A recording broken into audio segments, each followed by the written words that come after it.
Alright, so this just came in the mail and I'm gonna do a rough unboxing. Okay, Fran, do we have a knife? Thank you. You're welcome. What is this? Viewfinder.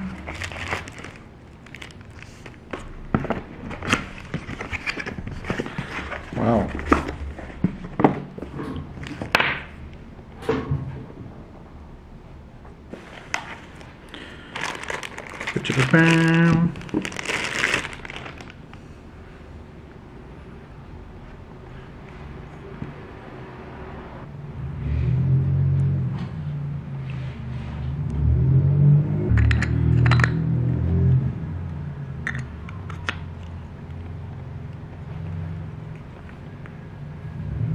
So New York is not open yet.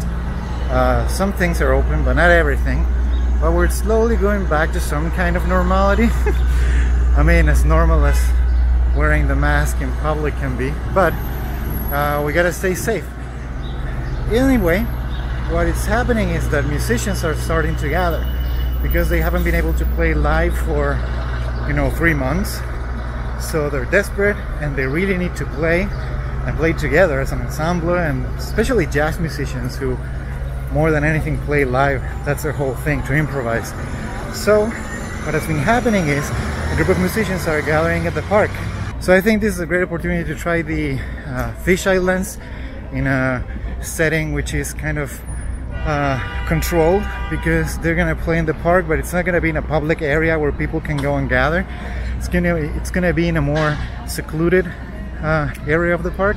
So they're playing for themselves. They're playing because they want to play and they miss playing with each other. So that's what I'm gonna do. I'm gonna go to where the musicians are and take some pictures, and I hope it goes well. You might actually recognize this spot from the video I did with Fran on the 4x5 camera. This is a nice spot. We're gonna be on the other side, so if you go there, you're gonna switch to the left, and that's where they're gonna be playing. Let's go. Because you have flute, you do notes. Because I have flute. Because you have a flute.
And so this is the TTartisan 11mm 2.8, which is the widest and the fastest lens I've ever tried. I have the Voigtlander 15mm, but that's way darker. This one is just at least 2 stops faster than the other one.